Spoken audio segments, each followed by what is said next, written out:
Hello and welcome to Fermentation Fact Friday. My name is Austin Durant, founder of Fermenters Club, and this is a new series I'm starting on my channel. And hopefully every week we can answer one of your burning questions about food fermentation. So let's get started. So I get a lot of questions when I teach my workshops, and one of the ones that people ask is, well, once I make whatever it is, let's say kimchi or kombucha or sourdough bread, how long do those things last once they've been fermented? So I decided to do an episode dedicated to answering that question. First of all, just wanted to talk a little bit about Fermenters Club. We've got free tips and recipes on our website, fermentersclub.com, various ways for you to learn, whether that be online self-paced classes at Fermenters Club Academy. We also have limited amounts of things like sourdough cultures, kefir cultures, etc., available shipping throughout the United States, as well as one-on-one coaching, private team building, exercises, workshops, etc. Lots of different great stuff related to fermentation, as well as a book I published in late 2024 called Fearless Fermenting. All right, we got my not so shameless plugs out of the way. Let's get to it. So the simple answer is a long time, and that's because fermentation has always been a way to extend the shelf life of fresh food. And so the means in which we do that, whether that's through salt or a culture, is there to extend the life of food. So by their nature, fermented foods are long-lived. But the more nuanced answer would be, it depends. And this is based on a lot of factors like what it is you've been fermenting, the storage conditions that you're keeping the thing, the temperature in the storage condition, and also the nature of the food itself, whether it's more perishable, whether it's protein-based, whether it's vegetable-based, carbohydrates, etc., as well as your personal taste. So what one person might think of as too far gone, the other person might think of as perfectly, edible. So a lot of it is relative to your own tastes. So here are some of the factors that contribute to the shelf life of fermented foods. Of course, temperature. Now I like to say the refrigerator is a time machine, or rather a super slow-mo button. If you remember the old VCRs, you could scan them down to super slow-mo. I guess in today's world it would be 0.25 on your YouTube. The temperatures that are in refrigerators really retard the activity of fermentation. It doesn't kill the microbes, which is important because we still want to enjoy the probiotic benefits, but it does slow it down significantly enough to basically pause it or make it extremely slow. Now, if you've got another cool storage place like a root cellar, this is also a great place in which to store fermented foods that will extend their shelf life. Another factor, of course, is how long the item itself was fermented. And there actually is a microbial succession, which I'll go into in a little bit here, during fermentation. Now what happens is after about maybe 14 to 30 days, again, it really depends on what we're fermenting, the microbial activity tends to stabilize, and at some point it will decline. Now that's just a fact to throw in there when we're thinking about how long fermented foods persist. Now, the fact that the microbes themselves may stabilize or decline doesn't necessarily correlate to its shelf life. And that's because the byproducts that these fermentation microbes have created are things like acids, which are preservative of themselves. So I'll show you that interesting study in a little bit. How much salt is used in fermentation? We'll talk more about that. Salt is a microbial inhibitor. So it actually works to sort of allow certain microbes in and keep certain microbes out. So if you know this in advance and you want to plan a long ferment, for example, you could actually use more salt, and that will will slow down the fermentation, and also that has the effect of extending the shelf life. And like I said, the nature of the ferment itself, whether it's something as volatile as milk, or maybe beans, which have protein, or vegetables. And again, like I said, how it's stored. So this is an interesting study that was done. I think it was University of Wisconsin, way back almost 30 years ago, and they basically measured the amount of microbes visible in sauerkraut, and that is during the fermentation process. So it's a little bit of an eye chart here, but I'm sure you can pause and check it out. Basically, it shows that on the top chart here, the various types of microorganisms and how they proliferate and what happens after a certain amount of time. So what you can see here is, let's take, for example, LAB, which stands for lactobacillus, which is the very common genus of microbes that do the fermentation. So you can kind of see, and this is along this axis here is the number of days of fermentation. So right around from day 0 to day 5, you can see in the green bar here, it jumps up quite a bit. And then after about 10 days to 14 days, it sort of levels off. And then between 14 and 30 days of fermentation, it starts to decline. And this is kind of the trend of the other microbes involved as well. You can kind of see the gram-negative, which would be sort of what are considered the coliform bacteria or round-shaped bacteria. They sort of get the party started, and then within about 5 or 10 days, they drop to basically nothing. And then leuconostics kind of in the middle.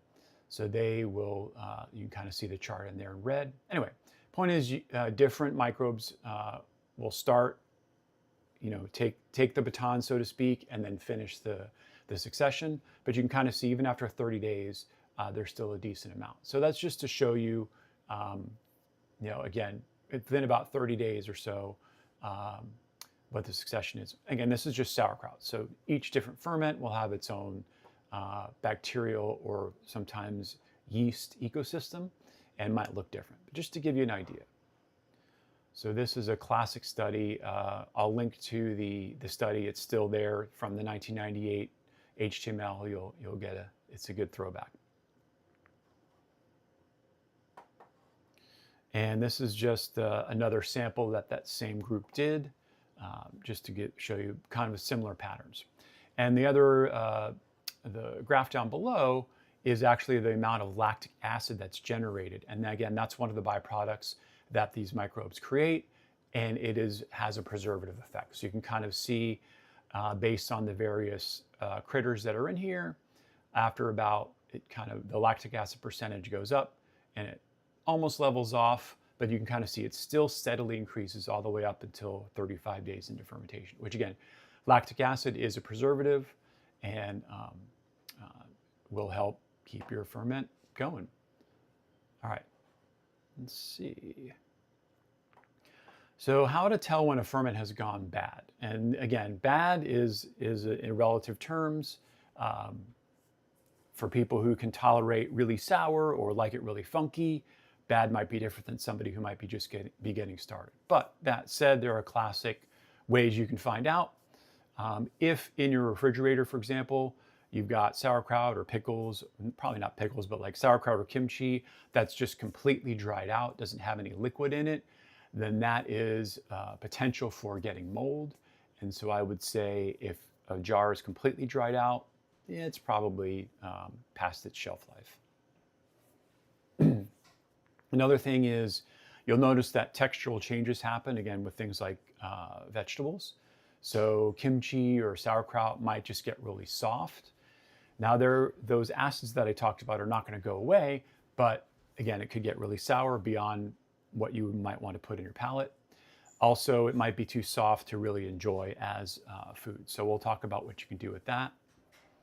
If it's gotten too soft, for example, with kimchi. If it's got a really foul odor, something may have gotten in there, even post-fermentation. This can happen. Not very often, but can happen. And if there's mold or something that's fuzzy and just not supposed to be there, that it really has engulfed most of your ferment, again, that's another sign it's probably gone bad. Of course, if you see little bugs flying around in there or crawling around, because it's usually the insects like to lay their eggs and the larvae hatch and all that stuff. It's pretty gross if you're not into that sort of thing. So if insects have infested your ferment, I think it's gone bad. Now again, this is all relative.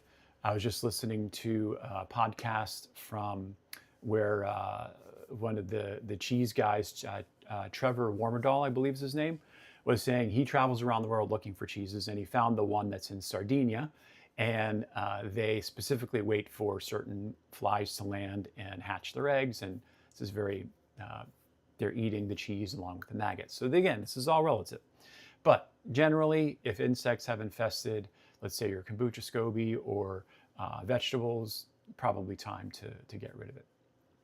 Or if you just don't want to eat it, this is where I like to say, trust your senses. If something just doesn't appeal to you, don't override your senses just because you're like, oh, this is exotic, it should be fun, and I should enjoy it.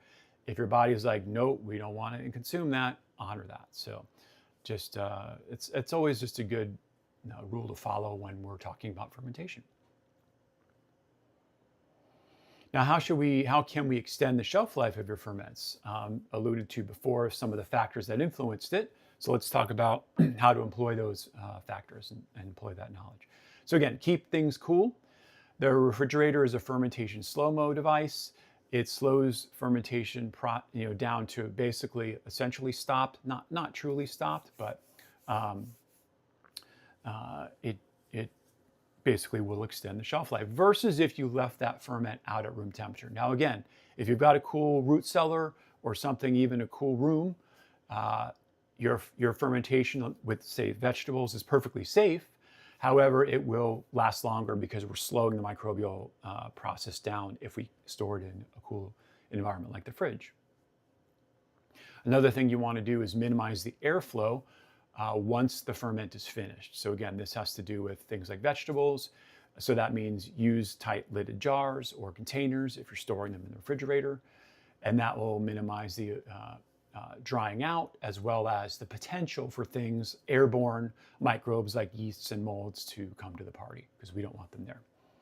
So minimizing the airflow, keeping your jars clean on the insides as well. So if you've got like sauerkraut and you're enjoying it, just make sure to wipe down or scrape down the insides of that jar, because if you've got little pieces of vegetable stuck to the sides of the jar that is exposed to the air, that can tend to, again, potentially attract or harbor microbes. So keeping everything clean, level surface, and everything under the brine post-fermentation will help extend the shelf life. Another technique you can employ is to really ferment larger sized pieces. Now what I mean by that is, let's say we've got sauerkraut, which is shredded, versus a whole cabbage. So the reason is all about surface area. So if we expose less surface area to the environment, then the chance for more microbes to show up is lower. So that said, whether we're talking maybe chunks of things like beets versus shredded beets, it's all about the surface area. So this is going to affect not only the fermentation rate, but post-fermentation, how long that ferment will last. So a whole cabbage that you ferment, you got to dunk it in brine, will arguably last a little bit longer than the same amount of cabbage that's been shredded. And again, this just has to do with how many microbes are allowed, how much is exposed to the environment. And then, as I alluded to before, salt is a microbial inhibitor. So if you are planning a longer ferment, or if you want something to last longer, and you can think of this ahead of time, then add more salt. So an example would be if you are making miso. If you are wanting to do a longer miso, you can add a little bit more salt, knowing that maybe you're going to ferment it for 1 or 2 years, versus a shorter miso, which maybe you're going to harvest later in the year. Right now it's early spring, so you could put up you could put up miso jar and then harvest it in 6 months. Again, you could adjust the amount of salt a little bit downward, knowing that you're going to harvest it in about 6 months. Just one example. Now, well, let's say you've gotten somewhere, you've found your jar, you're like, you made the call, I'm just not going to consume this. What can I do with it? So one thing you can do, if we're talking about things like vegetables, like say kimchi or pickles or sauerkraut, is if the solid part, meaning the vegetable itself, is too unappetizing, the brine might still be very useful. In fact, I look forward to this when I finish whatever I'm eating. The brine that's left, it's rich, it's full of flavor, it's got a lot of salt, it's got a lot of acids. So I think of it like vinegar. So I will often bottle my brines, move them from a jar into a bottle, and then just use them for cooking. So I've got excess kimchi brine. I'll just throw that in with a little bit of broth, whether I'm making a soup or whether I'm making a stir fry, and it really just delivers a lot of flavor. Now keep in mind that cooking probiotic rich foods or liquids like that will tend to kill them, because that's why one of the reasons why we cook food is to get rid of the bad bacteria, but heat destroys probiotic content. But again, by that point, we've already used and utilized a lot of the probiotic rich content, and we're just availing ourselves of the other parts like the saltiness and the flavor. So those still, of course, usually survive cooking. So again, let's say another example would be kombucha. If I somehow don't get to drinking all of my kombucha while it's still nice and sweet, it'll essentially continue to ferment until it becomes vinegar, at which point, again, I think of it like vinegar. So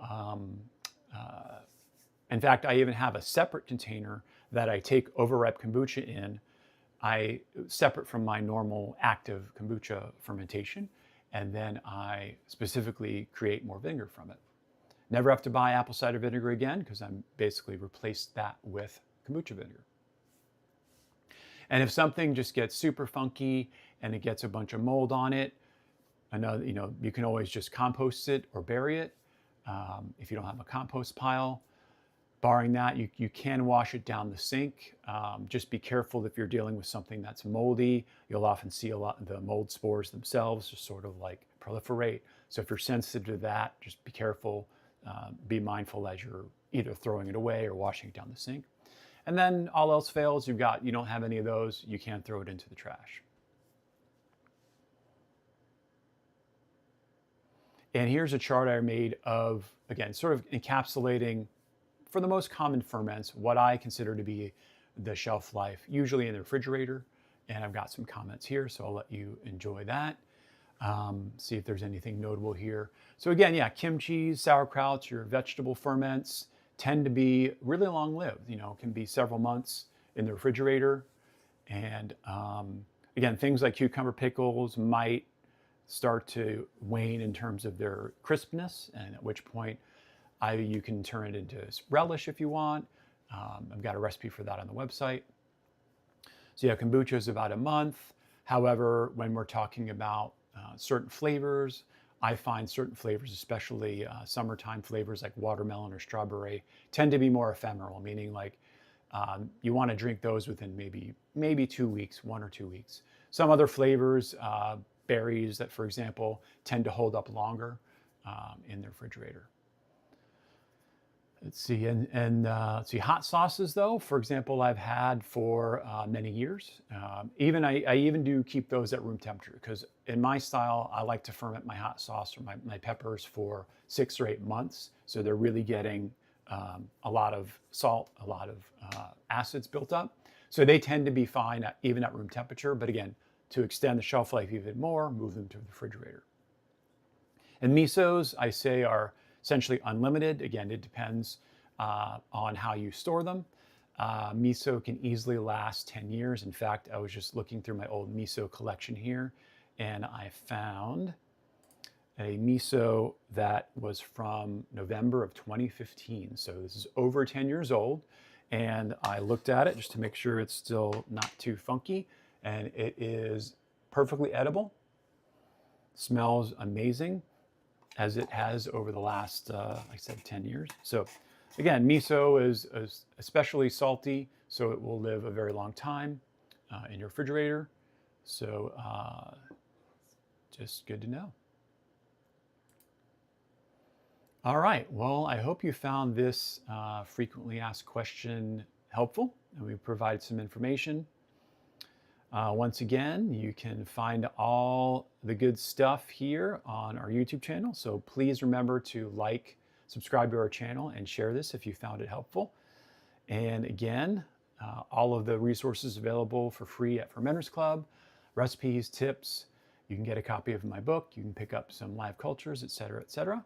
So thanks for joining me today, and I will see you guys next week for another installment of Fermentation Fact Fridays. Cheers.